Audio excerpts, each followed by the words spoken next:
Friends, आप सभी का स्वागत है आपके अपने चैनल शॉर्ट शॉर्ट मैथ में। आज हम लोग देखने वाले हैं प्रकाश का अपवर्तन का ऑब्जेक्टिव। यहाँ पे दो पार्ट में वीडियो क्लियर हो जाएगा कि प्रकाश के अपवर्तन से जितने भी इम्पोर्टेंट क्वेश्चन है सभी को सभी छाट के लेके आए हैं। ये उनके लिए जो बिहार बोर्ड 2025 में देने जा रहे हैं उनके लिए वरदान साबित होगा।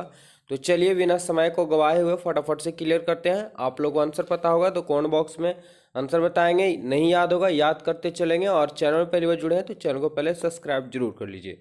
तो चलिए स्टार्ट करते हैं। पहला सवाल है, लेंस की क्षमता का एसआई मात्रक क्या होता है? क्या मीटर होता है, मीटर प्रति सेकेंड होता है, या न्यूटन होता है, या डायोप्टर होता है? और ये आपका बोर्ड एग्जाम में कई बार पूछा जा चुका है, ठीक है। तो लेंस की क्षमता का एसआई मात्रक डायोप्टर होता है। अगर ऑप्शन डी आप लोग बताएं तो बिल्कुल सही बताएं। चलते हैं अगले सवाल की। और अगला सवाल है कि लेंस की क्षमता P बराबर होता है।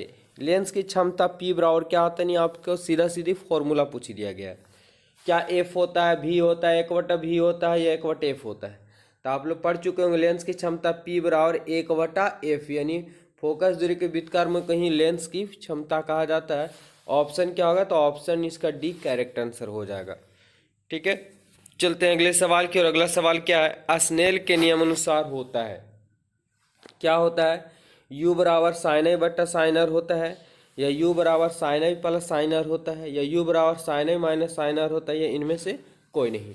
तो ध्यान देंगे, स्नेल का नियम कहा जाता है u बराबर जो होता है वो साइन आई बट्टा साइन आर होता है, या यहाँ पे u ना देकर कहीं कहीं n भी दे देता है तो साइन आई बट्टा साइन आर, जो ऑप्शन ए इसका करेक्ट आंसर हो जाएगा, ठीक है। ये सभी सवाल एग्जाम में पूछे गए हैं और अब पूछे जाएंगे, ठीक है। लेंस की क्षमता व्यक्त की जाती है, यह आपका दूसरा क्वेश्चन है। वही क्वेश्चन को हिंदी में दे दिया, ठीक है। क्या होगा? राइट आंसर बताना है। तो फोकस दूरी के द्वारा ध्यान देंगे, लेंस की क्षमता व्यक्त की जाती है, ठीक है। फोकस दूरी के दुगनी दूरी द्वारा, फोकस दूरी के तिगुनी द्वारा द्वारा, फोकस दूरी के व्युत्क्रम द्वारा। तो यहाँ पे दिया लेंस की क्षमता, क्षमता को P बोला जाता है, व्यक्त किया जाता है। तो P बराबर क्या पढ़े? 1/F, यानी फोकस दूरी का व्युत्क्रम। 1/F यानी फोकस दूरी का बट्टा हो गया, तो बट्टा को ही व्युत्क्रम बोला जाता है। तो ऑप्शन क्या होगा? ऑप्शन डी यहाँ पे करेक्ट आंसर हो जाएगा। चलिए आगे बढ़ते हैं। अगला सवाल है कि सूर्यास्त के समय क्षैतिज के नीचे चल जाने पर, ठीक है, सूर्यास्त के समय क्षैतिज के यानी सूर्य के नीचे चल जाने पर कुछ समय तक दिखलाई देते रहता है। इसका मूल कारण क्या? अपवर्तन है, या पूर्ण आंतरिक परिवर्तन है, परिकिरणन है, या वर्ण विक्षेपण है? तो इसका मूल कारण होता है परिकिरणन होता है, यानी प्रकाश की कुछ किरणें किसी छोटे वस्तु पर टकराती है, पड़ती है तो चारों तरफ क्या हो जाती है? वो फैल जाती है, जो प्रकीर्णन की वजह से हमें सूर्यास्त या सूर्योदय होने के पहले भी दिखलाई देता है। अगले सवाल की ओर चलते हैं। अगला सवाल क्या दिया हुआ है? ध्यान देंगे, आभासी प्रतिबिंब का निर्माण होता है। आभासी, तो आभासी प्रतिबिंब का निर्माण होता है किस में? केवल उत्तल लेंस में, केवल अवतल लेंस में, दोनों में, इनमें से कोई नहीं। चलिए बताना फटाफट से। तो राइट आंसर की बात करें तो अवतल और उत्तल दोनों से आभासी प्रतिबिंब की प्राप्ति हो जाती है। तो ऑप्शन यहाँ पे सी करेक्ट आंसर हो जाएगा। अगला सवाल है कि पानी से भरी बाल्टी, पानी से भरी बाल्टी की गहराई जो है वो कम मालूम पड़ता है, कारण क्या है? क्या प्रकाश का परिवर्तन है, प्रकाश का अपवर्तन है, प्रकाश का वर्ण विक्षेपण है, इनमें से कोई नहीं। यही चैप्टर चल रहा है। तो प्रकाश का क्या है? अपवर्तन है। प्रकाश का अपवर्तन के कारण भरी बाल्टी की गहराई कम प्रतीत होता है, या पानी से भरी बाल्टी में अगर सिक्का है रखा हुआ है तो सिक्का उठा हुआ प्रतीत होता है प्रकाश के अपवर्तन के कारण। अगला सवाल क्या है? ध्यान समझना होगा कि जब प्रकाश की एक माध्यम से दूसरे माध्यम में जाता है तब अपवर्तन होता है।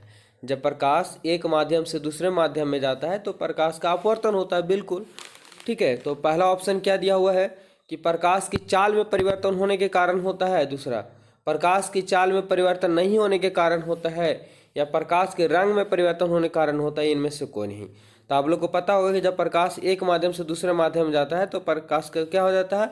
पथ बदल जाता है, ठीक है, विचलित हो जाती है। तो कन्फर्म है कि विचलित हो जाती है, यानी रास्ता क्या हो जाता है? बदल जाता है। तो राइट आंसर की बात करें ऑप्शन ए हो जाएगी, प्रकाश की चाल में क्या हो जाता है?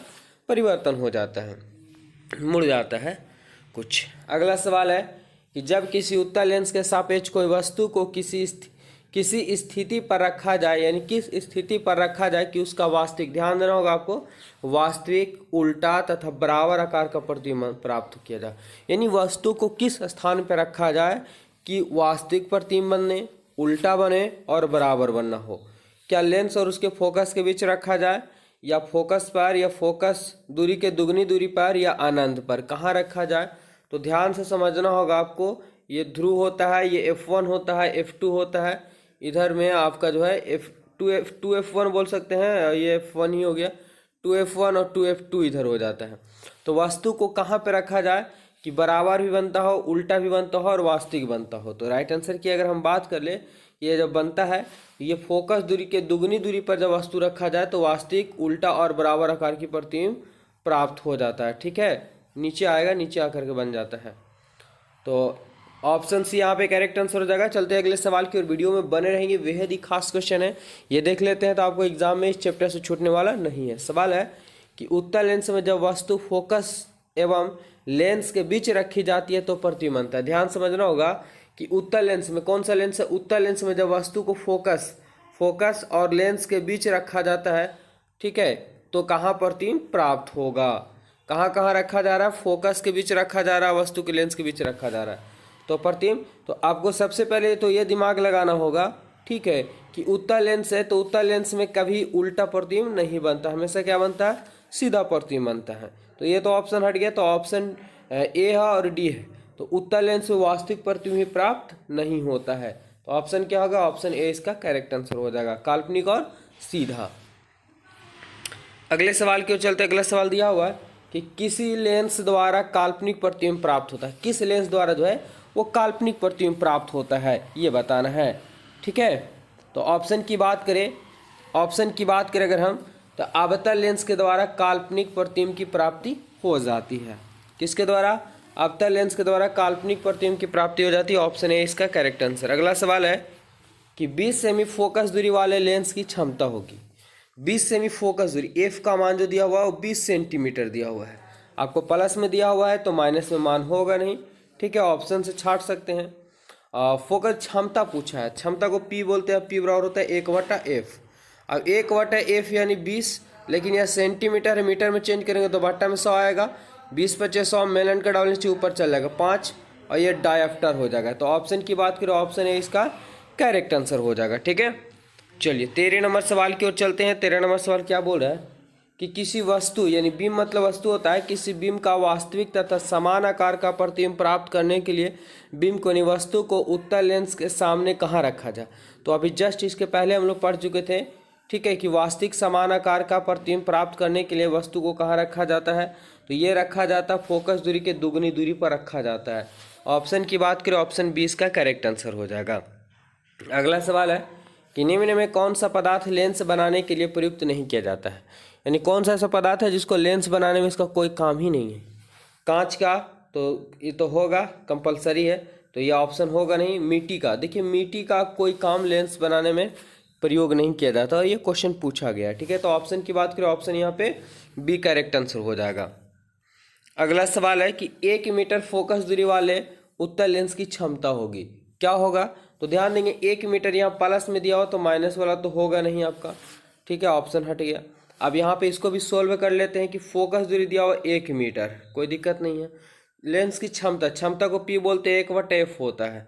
अब 1/f यानी 1 मीटर में ही, सेंटीमीटर में चेंज करने की जरूरत नहीं है। अगर इसको ऊपर करेंगे तो 1 मीटर इन्वर्स हो गया, और 1 मीटर इन्वर्स को ही डायफ्टर बोला जाता है, तो 1 डायफ्टर हो जाएगा। ऑप्शन की बात करें, ऑप्शन 20 का करेक्ट आंसर हो जाएगा। तो इस वीडियो में हम 15 क्वेश्चन क्लियर किए। आप लोग जरूर बताएं कि 15 में से आप लोगों को कितना सही हुआ। और आप लोग चैनल पहले बार जुड़े तो चैनल को जरूर सब्सक्राइब कीजिए, वीडियो को शेयर कीजिए, और इसका पार्ट 2 में टोटल क्लियर हो जाएगा। धन्यवाद, मिलते हैं नेक्स्ट वीडियो में। जय हिंद।